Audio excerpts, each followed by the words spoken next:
Hello, I am delighted to hear that a wonderful program called Portsmouth This Week is about to tape its 200th program.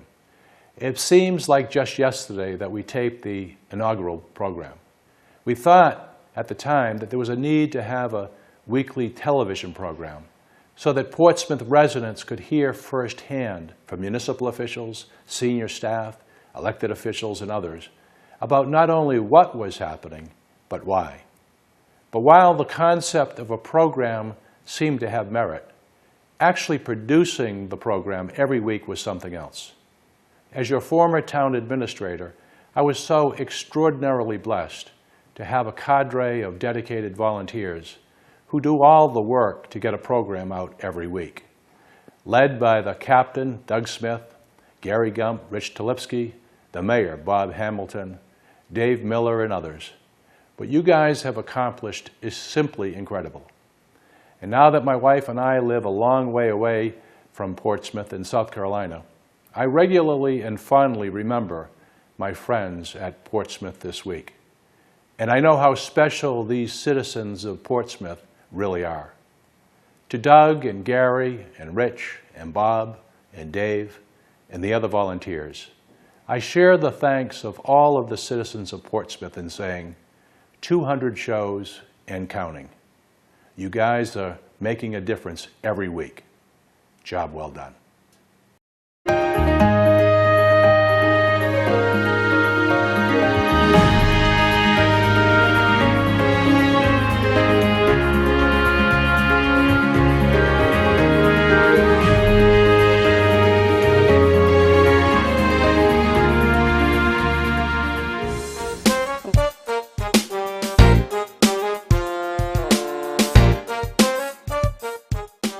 Okay, count and go. I'm Smith, and I'd like to welcome you to the first edition of Portsmouth This Week, a weekly discussion with Portsmouth Town Administrators. We started Portsmouth This Week back in 2012 at the request of the then new town administrator, John Clem, as a means to inform Portsmouth residents of what was going on around town. Gary Gump, Rich Talipsky, and I met in John Clem's office to discuss what we could do as volunteers to help tell people what's happening. Coming to Portsmouth from Barnstable, Massachusetts, John told us that he had a full-time TV studio in the town hall that was accessible to him to use any time to tell people about Barnstable, what was going on. We mentioned to him that we had a local Rhode Island public access TV studio right here in Portsmouth, PEG TV, and it aired on Cox Channel 18, so for just about anybody to see it. Afterwards, we went over and talked to Brian Medeiros, the manager of the PEG studio, and started to put together a team of volunteers to produce a weekly show about events, organizations, and issues that Portsmouth residents would be interested in. Portsmouth This Week is one of the best uses of PEG Access TV that I've seen. It's this great resource for town officials, school officials to communicate with the people of the town, answer their questions about how things work. It's a great opportunity for local nonprofits to come on the program and get their word out. It's this great free resource to the town. There was a definite division of labor in this, but Rich Talipsky was our key guy, doing all the directing and editing, and then ultimately posting every 30-minute show to YouTube where it was accessible to anybody, and it gave a great view to people in Portsmouth about what's going on. Links to all 200 of those shows are up on the town website that you can go and look at anytime. And Barbara Ripa, Rich Rayner's, the current town administrator's secretary, has been great about keeping those posted on the town website. Well, when we first started, I was concerned that we had a great group of volunteers, but with little or no video production experience. But the people picked up the particular jobs of being like a camera operator, a sound mixer, graphics, and each quickly learned their jobs and worked on honing their skills, and they've since developed into a great team where we can quickly get ready for a program in a few minutes, either right at the studio and even sometimes on a remote location. The show is taped just like a live TV program. As the host, it's my job to develop questions for our guests beforehand, and then to try to keep the discussion on track and within our time constraints of 30 minutes per program. This is not always easy, and sometimes I had to really stretch things out to meet that 30-minute time frame. The guys in the cameramen in the studio had earphones on so they could hear the director for instructions, but they could also hear all the jokes that I'm sure were emanating from the guys in the control room about me when I started to editorialize and kind of go off script just to keep the thing rolling. Our cameraman, one of our cameramen, Bob Hamilton, I could usually hear him snickering when something funny was said in the background. My position with the Portsmouth This Week crew is to explain first. We used 3 cameras for the production. One is a static camera that's on our host, Doug Smith, all the time. Camera 2 films both Doug and the guest, and that's static. And my camera, camera 3, I'm on the guest. Normally we have 1 guest, quite often we have 2, we've even had 3 on occasion. On the occasions that we have 2 guests, I would be responsible for filming both of them. At the call of the director, he would make either camera 1 or camera 2 live and turn my camera off to give me enough time to go in and refocus. And occasionally we have graphics, in which case I would swing to an easel to pick up a graphic. We looked at a lot of different topics. We looked at everything from all the town departments, all the town administrators' departments, the Portsmouth Fire Department, Portsmouth Police Department. One of our most watched programs was a tour of the fire station. This week we're at the Portsmouth Fire Department, and our special guest today is Fire Chief Mike Cranston of the Fire Department. Thanks for coming aboard, Mike. You're welcome, Doug. Thanks for having us. We're right now in the dispatch room, which is kind of the central place where calls come in and where actions are taken and are started here. Okay, now we're in the apparatus section of the firehouse. Mike, this looks like one of your newer ambulances. It actually looks pretty nice inside. Can you talk to us about what kind of equipment you have here? Absolutely. This is our brand new ambulance that we just recently purchased with the help of the Portsmouth volunteers. Okay, Mike, I know every firehouse is supposed to have a pole, and this is your pole. How does this work? What do you need to do to get down there? Well, we have both hands on the pole, and then what we do is we put the outside of our right leg up against the pole like that, and then the other leg will just wrap around like that. All right, and then with that, we're ready to go. Okay. We provided a video tour of our cramped police station. We used it in a campaign to educate voters who approved the construction of a new police station that is now undergoing architectural design. Chief, you want to take us through from here? Yeah, this is actually a police station, Doug. Looks like a closet. Okay. But this is a small, it's maybe 8 by 8. This is our lobby. Now, one of the issues we've talked about the building is people coming in here, whether they're going to make a police report here or if they're a witness to a crime, this is our only door for access. So oftentimes we'll have somebody here who's a witness to a crime. The person who committed the crime will be bailed out. We'll have to walk right through here. Okay, so this is cell block, and basically what do you have, 2 cells? Four cells. One, yeah. 2 on each side? 2 on each side. And again, this is the old swinging door system that they had in the 1800s. We still use it. Actually, this was a recent addition when we just put this on this year. We have plexiglass So obviously prevent someone from trying to hang themselves on the bars. We didn't even have that before. So this is obviously in a modern police station, you have electronic sliding doors. If there was ever a fire or we have to evacuate the station, and we do fill up every weekend, you have to come in here and physically open up every door with the old key to get people out. Wow. So it's just, the cell block is in need of renovation, and as part of the study that we talked about earlier, and looking at the building, this is something we also have to consider is modernizing our cell block now, or replacing do you have cameras watching this? We do. We have a camera in every cell. We have cameras. Okay, and that's part of what the guy's seeing in there. Yes, he's watching that. So we do monitor the prisoners via camera. Yeah. And everything's recorded from the moment. This is a combination of everything. Our mechanical room. It's also where our telephone communication equipment comes in from the outside world to the inside world.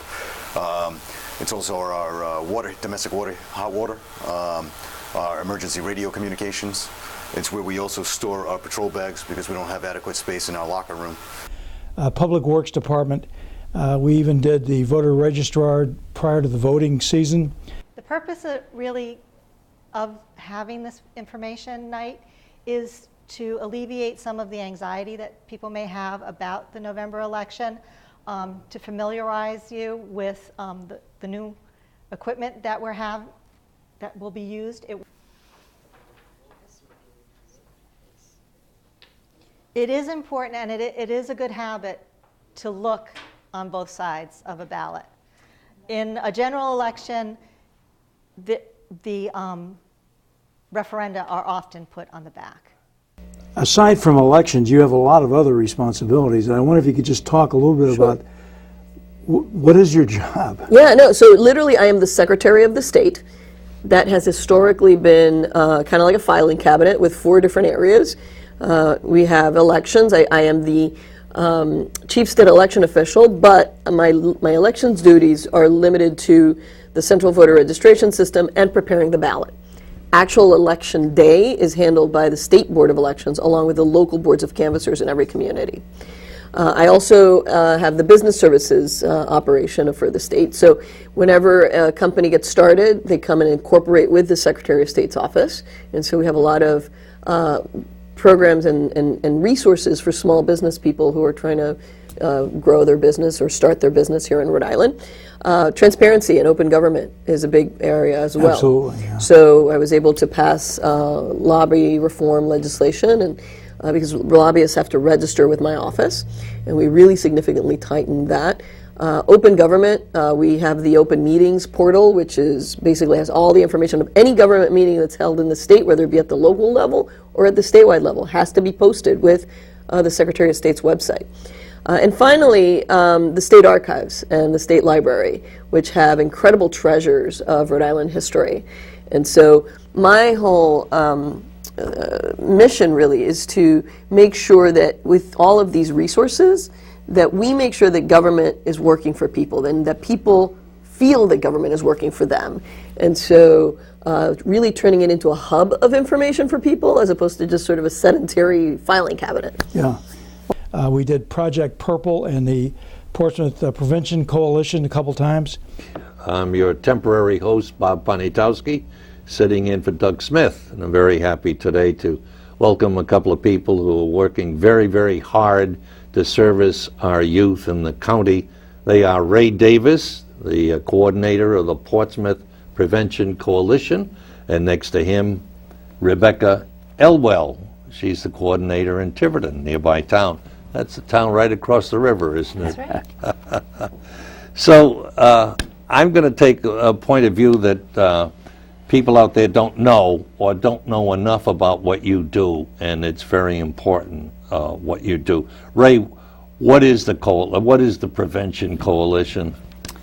In 1987, the Rhode Island legislature introduced the Bramley Act, which created a substance abuse prevention task force, is what they called it back then, in every town in Rhode Island to deal with, it was primarily smoking, was the initial impetus for this being created. Yeah. That's continued to be evolved over the years, where every community has a substance abuse prevention coalition, we call them now, which is made up of community volunteers and community members who have a vested interest in substance abuse prevention, and a lot of that's directed primarily at adolescents.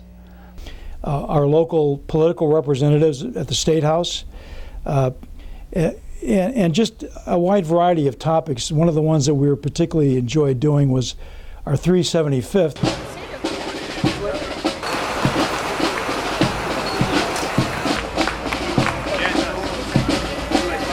Is the greatest ever to see so many people out here in the town I've grown up and I so love. What a thrill to be our Grand Marshal. Thank you very much. Hey, now I'm here with the Lord Mayor of Portsmouth, England, Lynn Stagg. Lynn, what do you think of our parade today? Absolutely fantastic and just wonderful, really wonderful. It's really, and we actually got to do a couple of those shows internationally. We did them over in Portsmouth, UK, and they aired here in Portsmouth, Rhode Island.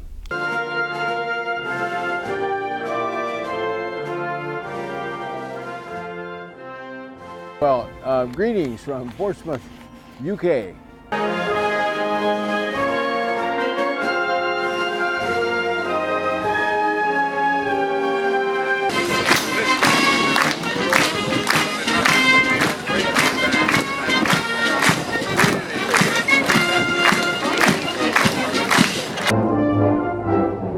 Following the ceremony, Her Royal Highness was gracious in paying her respects to the D-Day veterans in attendance.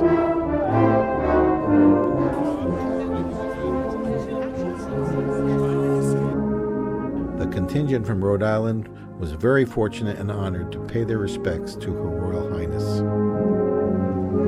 So Gary Gump, who is really a jack of all trades, but primarily he is our scheduler with the important task of lining up programs. And I've become more or less a scheduler recruiter, inviting other people to join us on our program.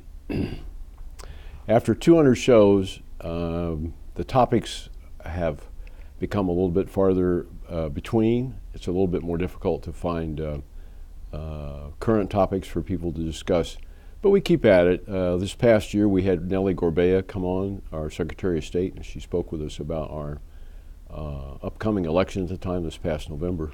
It's interesting when we reach out and contact people to come join us on the show, the reactions we get. Sometimes we ask someone and they're like, I can't possibly do it because I can't speak. I lose my voice when I'm in front of a camera.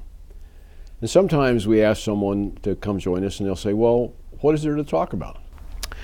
Our host, Doug Smith, has done a great job getting together with guests ahead of time and has a knack of making them feel comfortable when they're on camera. And I can't forget Bob Poniatowski, who has filled in as our host. Bob Hamilton is a great camera operator. Ray Keller is our primary sound engineer. Dave Miller can fill in with just about any task. And if you missed any of our 200 shows, well, here you go.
And it's been a pleasure. I think I'm doing something that gives me a little pride in giving something back to the community and giving the community something of interest through Portsmouth This Week.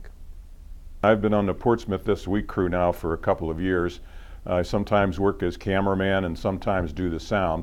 I enjoy doing it, and I think it's a worthwhile project and very valuable to the people of Portsmouth to let them know not only what's going on in the town, but how the town works, and perhaps just as importantly, to get to know some of the people behind the scenes that really make the town go, people that they otherwise would never see. People like the Director of Public Works, for example, or the school superintendent. And also, we hear from the dozens of organizations that are volunteer that also work in the town, the commissions, the boards, the volunteer groups, everybody from the Dog Park Commission to the Glen Park people to the commission to the Library Board of Trustees. And I think it's valuable to let the town citizens see those people, hear from them, know how their town works, and get to know them a little bit. I think that helps the cohesiveness of the town and makes it a better place to live. In my career, I was a salesman. I enjoy interacting with people. This is a great job to do that. This is just a terrific opportunity to interact with a lot of people. And I'm looking forward to the next 100 programs. And who knows, maybe I'll reach out to you and ask you to come join us. Thanks for watching Portsmouth This Week. And of course, Brian Medeiros, our PEG TV Newport County Station Manager, who manages to somehow keep us out of trouble. It's just been a great team to work with. I really like doing this show. I like asking questions, and this gives me an opportunity to learn about a wide variety of topics that relate to what's going on locally. Our show is essentially a conversation between my guests and myself. And we decided at the outset that we would not be partisan or try to put our guests on the spot. And I think that helped us get many return visits. We hope that you enjoyed the last 5 years of these shows and learned a little bit about what's going on in our great community. I'm Rich Rayner, Portsmouth Town Administrator, and I would like to offer my congratulations to Portsmouth This Week for reaching the milestone of their 200th show. Since 2012, Portsmouth This Week has been providing information to our citizens about important issues and programs in our town.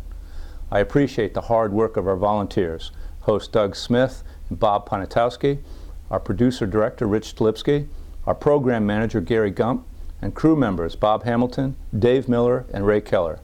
These programs could not have been such a great success without the facilities of Rhode Island Public Education and Government TV System. PEG TV and the help of Brian Medeiros, our Newport County Station Manager, helped make all these shows possible. Thanks for all your great service. Keep up the great work.